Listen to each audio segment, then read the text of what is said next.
fazer milagre, maravilha. Abençoa, Espírito Santo, Deus vai fazer tanto. Fica conosco em nome de Jesus. Glória a Deus, aleluia. Amém, igreja. É um privilégio muito grande estar na casa do Senhor, contemplando os céus nessa noite. Glória a Deus. Eu creio que cada um que veio aqui se disponibilizou em sair das suas casas. Eu sei que você não vai sair da mesma forma.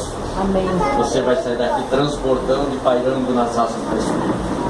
Porque há poder de Deus neste lugar. Glória a Deus. E o poder de Deus, ele primeiramente ele tem que subir para depois descer.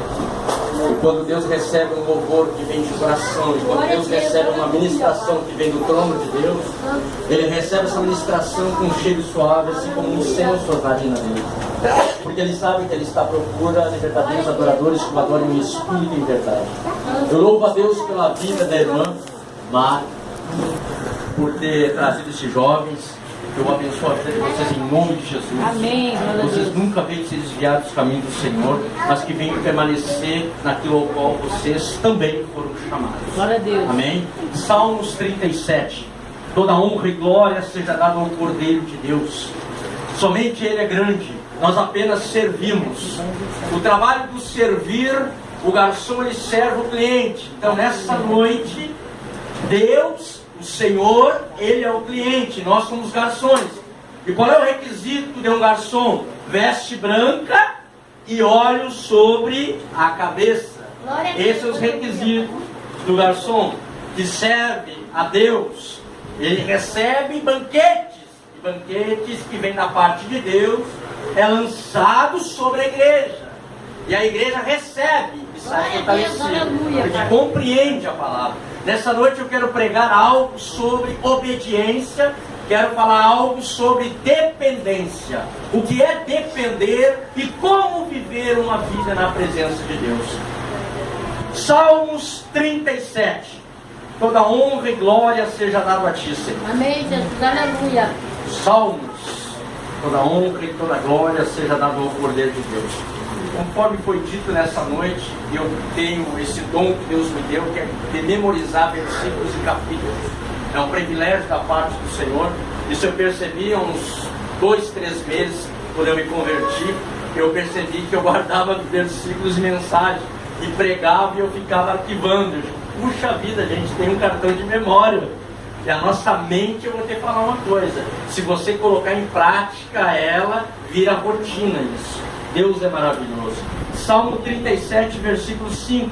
Um capítulo bem conhecido e um versículo também bem conhecido no meio evangélico, no meio do povo de Deus, que diz assim: o título do Salmos 37 diz: a prosperidade dos pecadores acaba e somente os justos serão felizes. A Bíblia diz no versículo 5: entrega o teu caminho ao Senhor, confia nele, Ele tudo fará. E Ele fará sobressair a tua justiça como a luz e os teus juízos como o meio-dia. Descansa no Senhor, espera nele. Não te indignes por causa daqueles que prosperam. Olha o que a palavra de Deus diz: em seu caminho, por causa do homem que executa astutos intentos.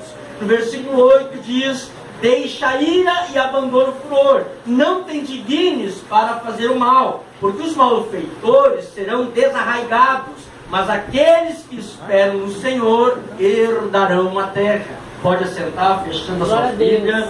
Eu sempre costumo dizer que a Bíblia fechada é um livro, a aberta é a boca de Deus. A maior profecia dada ao homem é a sua palavra, porque mediante a palavra de Deus, eu e você começamos a compreender a Deus, entender a Deus no seu dia a dia. Quando a Bíblia fala através da vida do profeta, aleluias, de Davi, quando Davi é encontrado um homem segundo o coração de Deus, é o único homem na palavra de Deus que é o homem segundo o coração de Deus.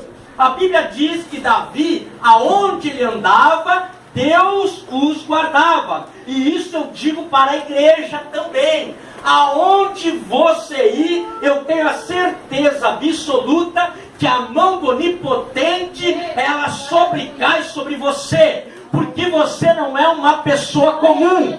Você foi chamado para a guerra, mas essa guerra ela não é carnal, essa guerra ela é espiritual. E a forma de eu e você obtermos êxito na palavra de Deus e contra as astutas ciladas do inimigo é uma vida de oração. Eu sempre costumo dizer que a pessoa que depende de Deus, ela depende de Deus na riqueza, ela depende de Deus na pobreza, ela depende de Deus na fartura, ela depende de Deus na escassez, ela depende de Deus em todos os momentos da sua vida. Porque Deus permite provações para que a minha fé e a sua fé venha se aperfeiçoar em meio às adversidades.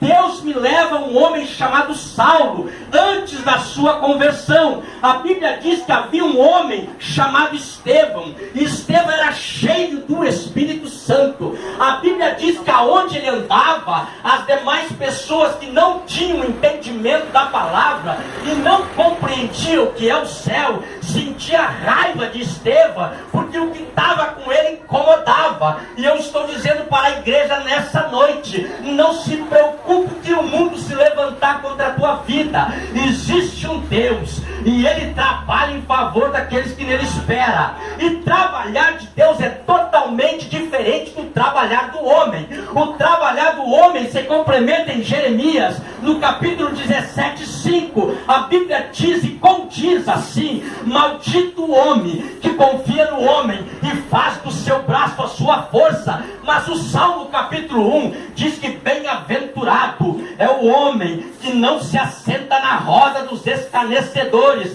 mas antes medita na lei do Senhor, de dia e de noite. O que a palavra de Deus está dizendo? Esse homem, Estevão, ao ponto de ser apedrejado por aqueles que se levantaram contra a vida dele, mas ali Deus se levanta do trono. Quando Estevão estava sendo apedrejado, a Bíblia vai dizer que quando Estevão estava sendo apedrejado, ele glorificava o nome do Senhor. Ali ele glorificou o Deus de Abraão, ele glorificou o Deus de Isaac, ele glorificou o Deus, aleluias, de Abraão, de Isaac e de Jacó. A Bíblia vai dizer que quando Estevão morre, aleluias, Saulo estava contemplando a sua morte. Mas Saulo, ao investigar a vida deste cabra, olha o que a Bíblia vai dizer: que homem é esse que mesmo sendo apedrejado, ele não nega Jesus Cristo? Que homem é esse que mesmo sendo alvejado, ele não nega Jesus Cristo? A Bíblia vai dizer que alguém pega a sua túnica ensanguentada e lança aos pés de Saulo. Saulo indignamente, Saulo feroz, bravo, Saulo vai a Damasco. A Bíblia vai dizer que ao caminho Jesus aparece a ele, dizendo: Saulo, Saulo, porque na época, se os judeus falassem o nome uma vez, significava que ele conhecia por dentro. Mas quando o judeu falava duas vezes o nome, Saulo, Saulo, porque me persegue, significa que o homem conhecia por dentro e também por fora, e isso não podia acontecer. Aí Jesus aparece num formato de uma luz. A Bíblia vai dizer que Saulo, ao perceber, e aquela voz falou não ao ouvido, mas falou ao coração. E esta voz que ecoa sobre o altar é a voz de Deus pairando sobre a igreja e mostrando realmente quem eu e você somos de verdade. Só tem uma palavra: dependência de Deus. Quando eu falo dependência, aí Deus me leva de volta para Damasco. Aí indo a Damasco, a rua direita, aleluias, Deus envia o profeta Ananias. O profeta Ananias não era só profeta, ele também era oleiro. E o trabalho do oleiro é investigar as brechas. Muitas das vezes nós olhamos vaso, de longe aparentemente tem uma formosura, mas chegando perto começa a aparecer as fendas. E ele era especialista em tapar as brechas. E Deus me leva agora a Neemias. Neemias, quando os inimigos saquearam, aleluias, o homem de Deus fala: Neemias, eu não sei por onde é que está entrando esses que estão perseguindo. Neemias foi olhar, tinha 14 brechas. Quem sabe a brecha que eu e você que devemos tapar é a oração, é apropriando-se a Deus e dizendo: Senhor, eu dependo de Ti, na fartura, na escassez, na bonança, na riqueza. Aí Deus me leva de volta para Damasco. Olha como Deus faz.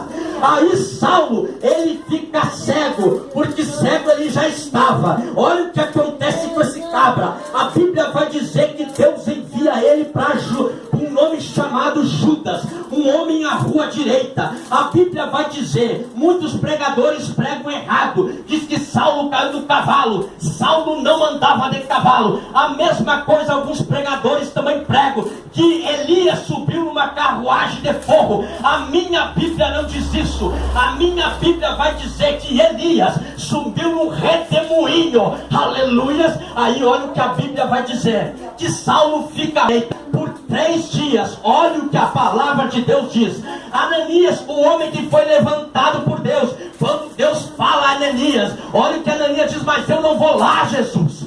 Que jeito eu vou ir? Esse homem persegue os cristãos, esse homem está matando, esse homem está perseguindo a tua igreja, mas ele é vaso escolhido. O que a Bíblia está dizendo com isso? Você complementa lá em 1 Coríntios 1:27, que Deus escolheu as coisas loucas desse mundo para aniquilar as fortes, e confunde as coisas que não são para confundir as que são. Esse é o Deus que nos chamou de trás das ovelhas malhadas, assim como chamou Davi. Davi era um homem, aleluias. A Bíblia vai dizer que Davi cuidava das ovelhas do seu pai, e ele já tinha matado um urso e um leão. Aleluias. Quando eu vejo Deus, aleluias, usando a vida desse homem, ao qual no Salmo 51 ele diz: cria em mim, ó Deus, um coração puro, e habita em mim um espírito anabalável ou inabalável. Olha o que a Bíblia vai dizer, que Saulo, oh glória a Deus, Saulo, após se converter,